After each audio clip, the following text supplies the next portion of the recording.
Olá, meu nome é Vitor Cavenaghi, eu sou médico, psiquiatra. Hoje eu quero conversar com você sobre o porquê que é tão difícil muitas vezes a gente fazer o diagnóstico de transtorno bipolar, né? E às vezes as pessoas passam muitos anos com um diagnóstico errado, né? Ou diagnóstico incorreto, e que na verdade é uma dificuldade mesmo que a gente tem e que, enfim, por conta de algumas das coisas que eu vou conversar com vocês nesse vídeo, a gente tem esse desafio na prática clínica, muitas vezes para fazer o diagnóstico do quadro de transtorno afetivo bipolar.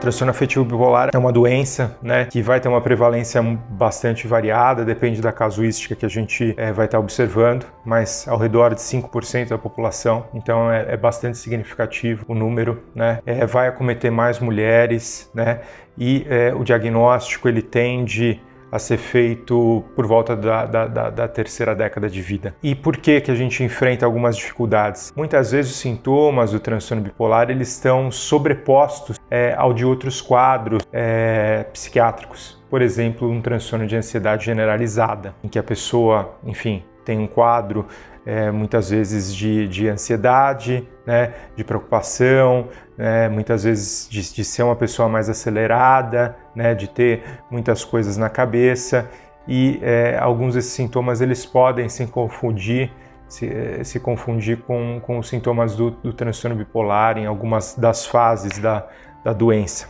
tá? Então, o TDAH é outra enfermidade, né, que tem sintomas também que parecem ou que mimetizam em alguns momentos esses quadros mais agitados do transtorno bipolar, né, em algumas das fases da doença, né? Por exemplo, a desatenção, a hiperatividade, né, a inquietude, muitas vezes uma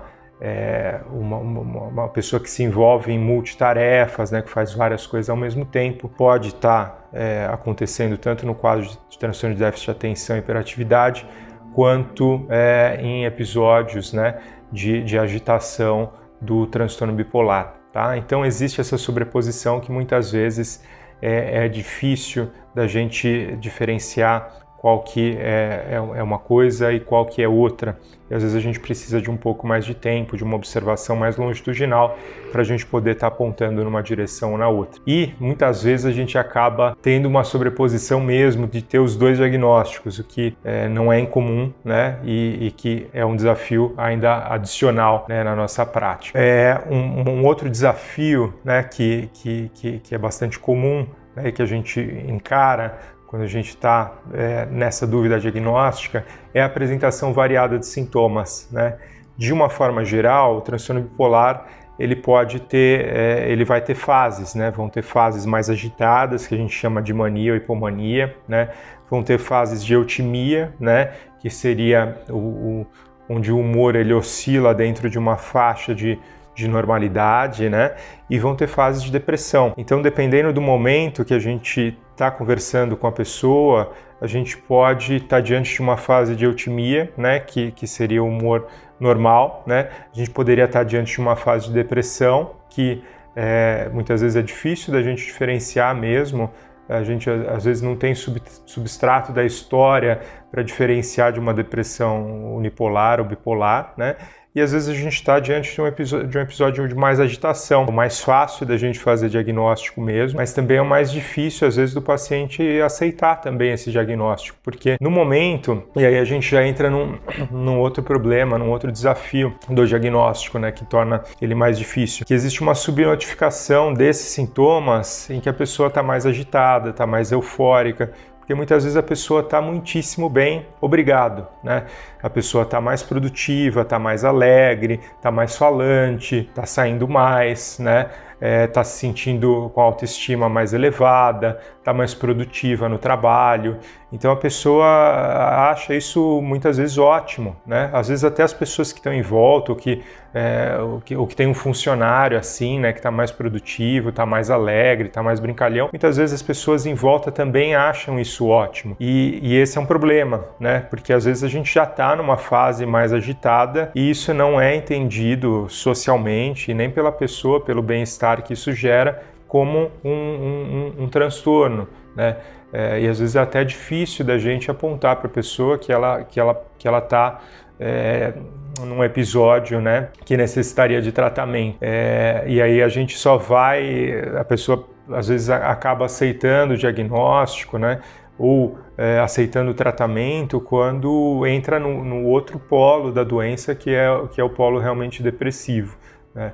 E aí, obviamente, que isso impacta significativamente a qualidade de vida, produtividade e as relações sociais, e realmente a pessoa passa a olhar para o diagnóstico de uma forma diferente, tá? E um outro desafio que a gente encara no dia a dia é a ciclagem rápida, né? A ciclagem rápida de sintomas, né? Os sintomas de mania, de hipomania, né? Que são os sintomas mais agitados da doença, eles tendem a durar alguns dias, né?